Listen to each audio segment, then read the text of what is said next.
Metro સિટીમાં રૂંધાયો સંબંધોનો શ્વાસ। નમસ્કાર, હું છું પીનલ। સ્વાગત છે આપનું કરંટ ટોપિકમાં। અને મેટ્રો શહેરમાં 3 વર્ષમાં 3 ગણા છૂટાછેડાના કેસ વધ્યા છે।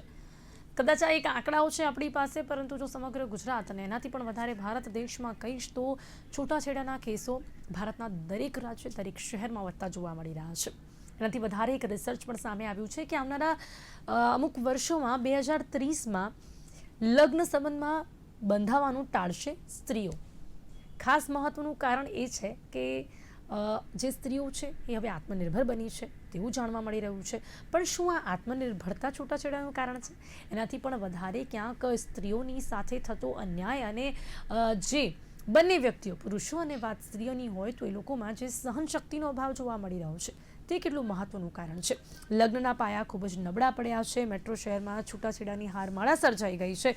20 વર્ષમાં છૂટાછેડાના 50% કેસો વધ્યા છે। 58% કેસમાં મહિલાઓ જ પહેલ કરે છે। અને એ સવાલ ઊભો થાય છે કે શા માટે મહિલાઓ હવે કોઈપણ સંબંધમાં રહેવા નથી માંગતી, શા માટે લોકો સહન નથી કરી શકતી। એની સાથે સાથે ઉંમરની વાત કરીએ તો જો આંકડાઓ સામે આવ્યા છે કે પુરુષો જે છૂટાછેડા માંગે છે તેમાં જે રિસર્ચમાં સામે આવ્યું છે તેમની ઉંમર 36 વર્ષની હોય છે। અને ખાસ કરીને 25 થી 34 વર્ષની ઉંમરમાં જ જે મહિલાઓ છે તેઓ છૂટાછેડા માંગતી જોવા મળતી હોય છે। અને જે કેસો છે, જે રિસર્ચ સામે આવ્યું છે તેમાં જે કારણો સામે આવ્યા છે કે એમાં ખાસ કરીને 40% કેસમાં લગ્નના 3 જ વર્ષમાં છૂટાછેડા થઈ રહ્યા છે। અને ખાસ 23% કેસમાં ક્રૂરતા, 14%માં ઘરેલું હિંસા પણ જવાબદાર છે। તમામ પરિબળો પર વાત કરીશું, જેની માટે મારી સાથે જોડાઈ ગયા છે Sonal Joshi, senior advocate, Parimal Astik, relationship counsellor છે, ડૉક્ટર ઝરણા પાઠક, સામાજિક કાર્યકર્તા છે। આપ સૌનું સ્વાગત છે। Welcome to the show.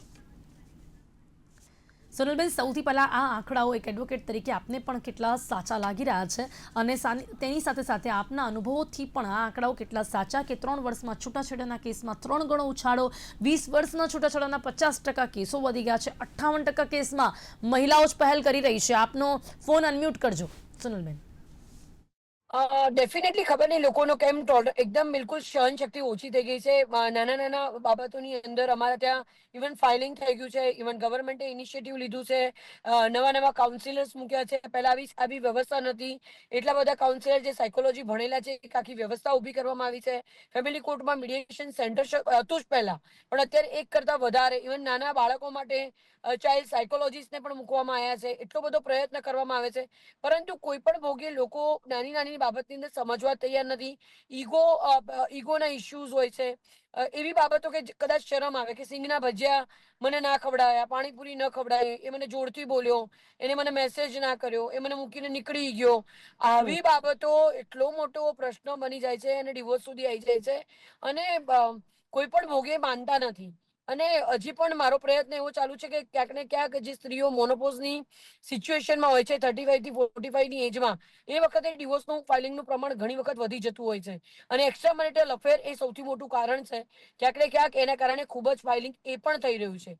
એકબીજા સાથે ન બનવું, એકબીજા સાથે મનમેળ ન રહેવું, સૌથી વધારે સમય બીજી અન્ય કામકાજના સ્થળે, ખાસ કરીને કોર્પોરેટ વર્લ્ડમાં અન્ય લગ્નતર સંબંધોની ખૂબ જ વધારો થઈ ગયો છે। અને આના કારણે પિનલ ખૂબ જ છૂટાછેડાનું ફાઇલિંગ થઈ રહ્યું છે। પણ નવી ફેમિલી કોર્ટની રચના પણ કરવામાં આવી છે। સોનલબેન, આમાં એવું પણ છે કે મહિલાઓ વધારે પહેલ કરે છે છૂટાછેડા માટે।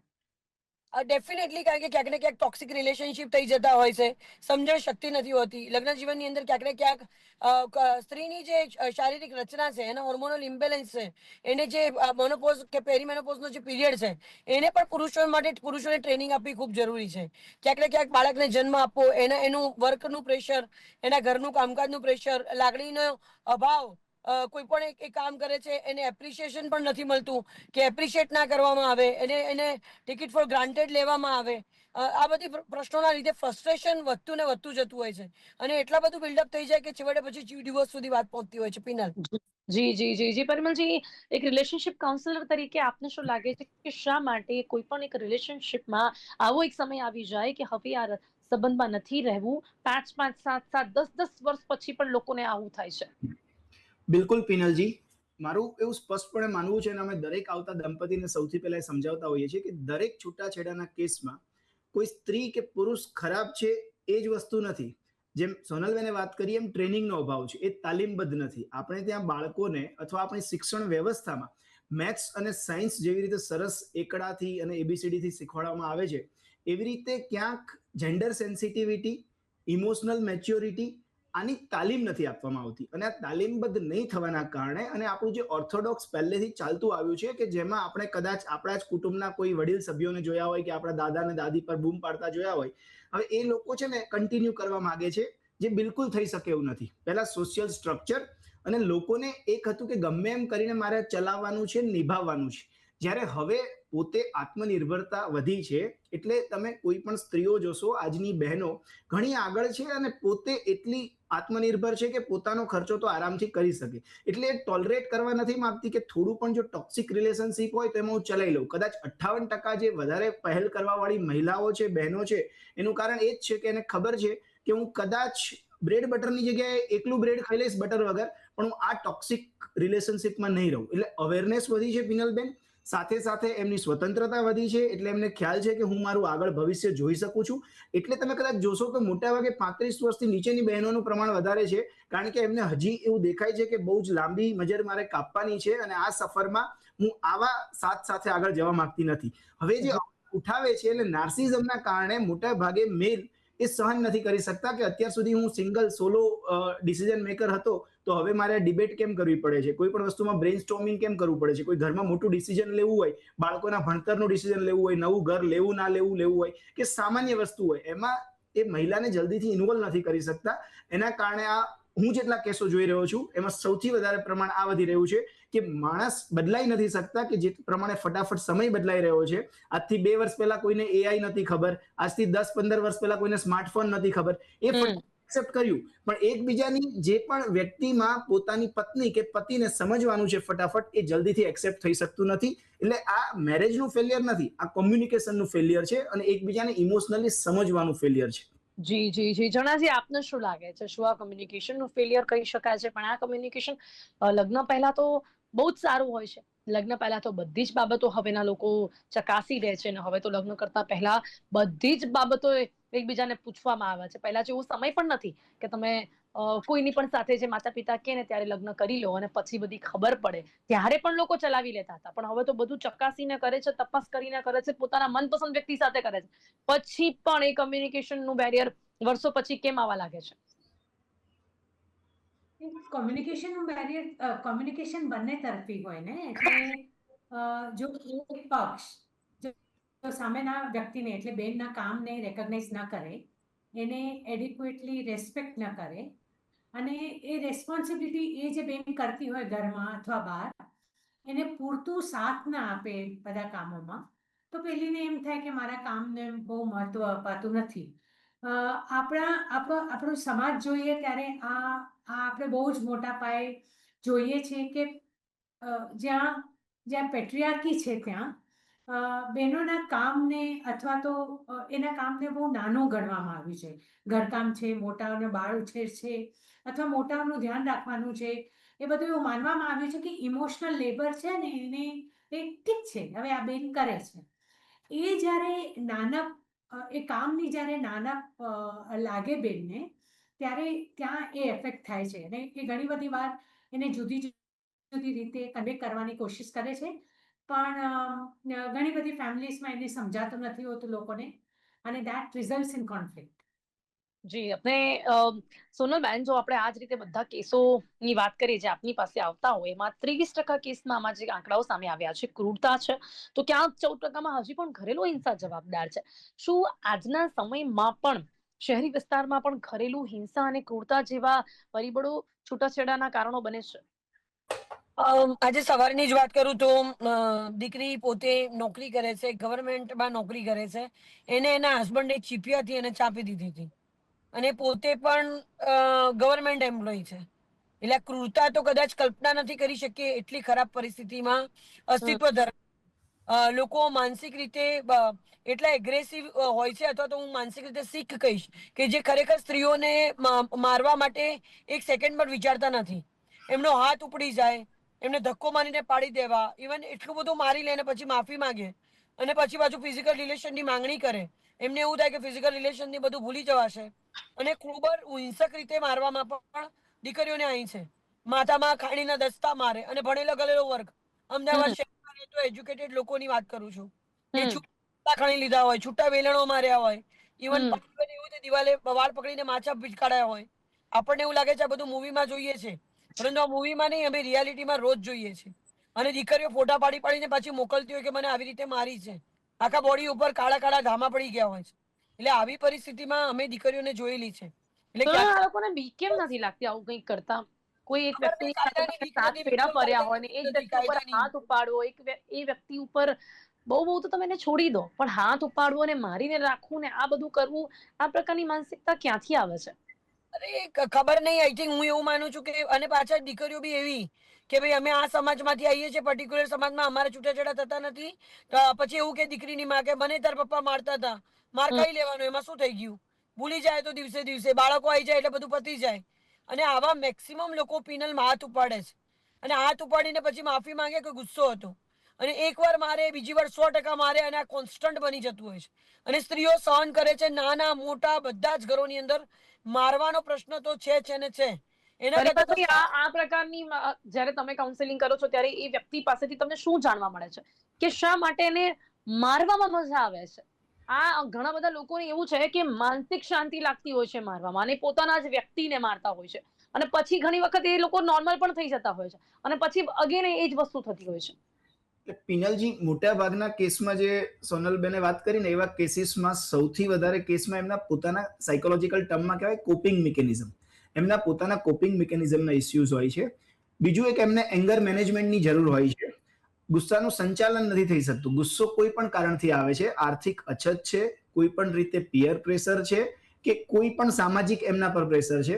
એના કારણે એમને ક્યાંય ના મળે તો હંમેશા પેલું જે ગુજરાતીમાં કહેવત છે કે હલકું લોહી હવાલદારનું, અથવા તો દીવાની દાજ કોળીએ કાઢવી, એમ બહારનો બધો જ ગુસ્સો, ફ્રસ્ટ્રેશન ક્યાં કે પોતે જે એમને સફળતા જોઈતી છે મળતી નથી એટલા માટે ત્યાં કાઢે છે. પુઅર કોપિંગ મિકેનિઝમ છે. અને બીજું કે આવા કેસમાં કદાચ આવું ઓપનલી બોલવાનું અમને અમારું પ્રોફેશન પણ અલાઉ નથી કરતું, પણ આમાં મેન્ટલ વેલબિંગ બહુ જ મોટો રોલ પ્લે કરે છે. જેમ કોવિડ વખતે ઘણી બધી વાર કેટલા બધા કેસ પોઝિટિવ હતા, પણ એટલા બધી સંખ્યામાં હતા કે આપણે બધાનું એસએસ ડાયગ્નોસ્ટિક નતા કરાવી શકતા. અથવા તો સ્ટિગ્મા, મેન્ટલ હેલ્થમાં સૌથી મોટો સ્ટિગ્મા છે કે લોકો ચેક નથી કરાવતા. હું એ ચેક કરાવું છું કે આજે મારું ટેમ્પરેચર બરાબર છે, બીપી બરાબર છે, સુગર લેવલ બરાબર છે, પણ હું મેન્ટલી ફિટ છું કે નહીં, એ સ્ટિગ્મા સૌથી મોટો છે. એટલે એ મેન્ટલી અનફિટ જ કહી શકાય. જે લોકોને કોઈ પણ માણસને મારવાનું કે કાયદો પોતાનો અને વ્યવસ્થા હાથમાં લેવાનું મન થાય, સિવાય કે કોઈએ એવું કામ કર્યું છે કે જ્યાં તમે વેઇટ નથી કરી શકતા.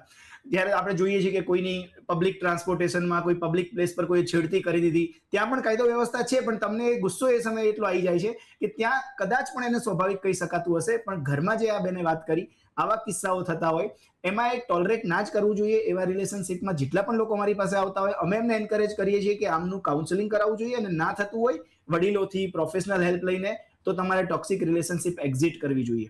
કારણ કે કરીએ છીએ ત્યારે આપણે પણ ગુનો જ કરીએ છીએ. જી બિલકુલ. હવે આ ગુનો આપણે કેમ કરીએ છીએ ડોક્ટર શર્મા? કારણ કે સમાજ શું કહેશે એની બહુ જ પડી હોય છે. આ સમાજ ક્યારે બદલાશે કે જ્યારે હંમેશાથી દીકરી ઉપર સવાલ ઉભો કરતો આ સમાજ આજે પણ ક્યાંક ને ક્યાંક એવું જ કહેતું હોય છે કે આટલું તો સહન કરી લેવાય, અને જો કદાચ ક્યાંક ડાયવોર્સની વાત આવે છે તો ક્યાંક હજી પણ એક એવું હાવ ક્રિએટ કરે છે કે જો ડાયવોર્સ થઈ જશે તો કોઈ બહુ મોટી વાત છે, એના કરતા બધું જ સહન કરીને રહેવું. હજી પણ સમાજ શું કહેશે એવું વિચારીને કેટલી મહિલાઓ ઘૂટીને જીવન જીવી રહી છે. મોટાભાગની મહિલાઓ આ રીતે જ મોટાભાગની મહિલાઓ આ રીતે જ જીવે છે.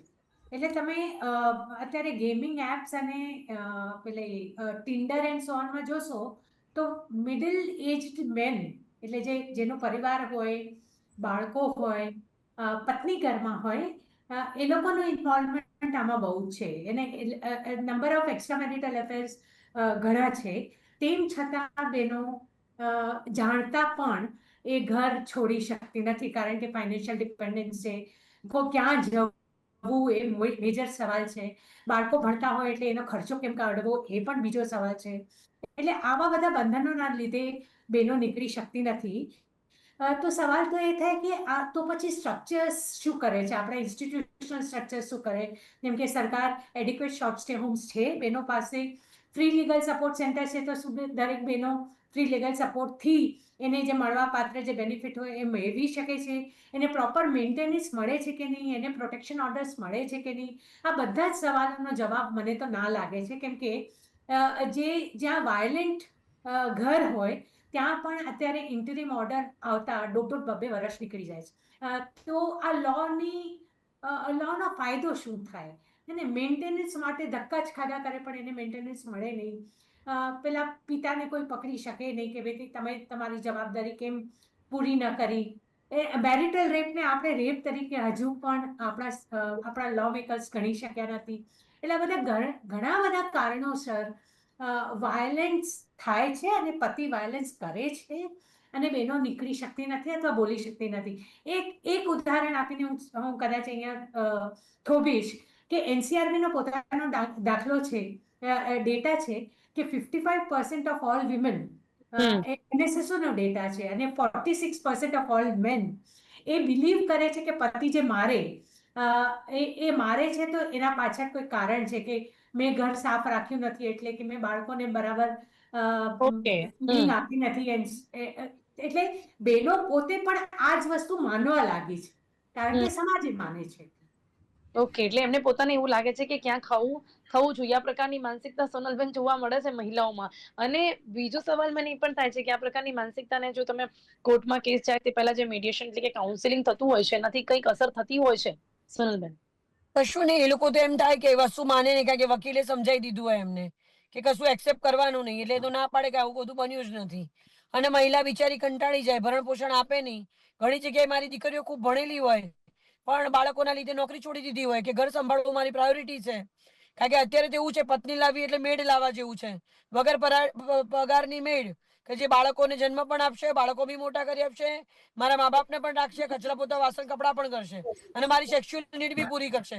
એટલે આના માટે દીકરીઓ ભણાઈ ગણાઈને મા બાપ પરણાવે અને પછી દીકરીઓનો આવો ઉપયોગ થાય છે.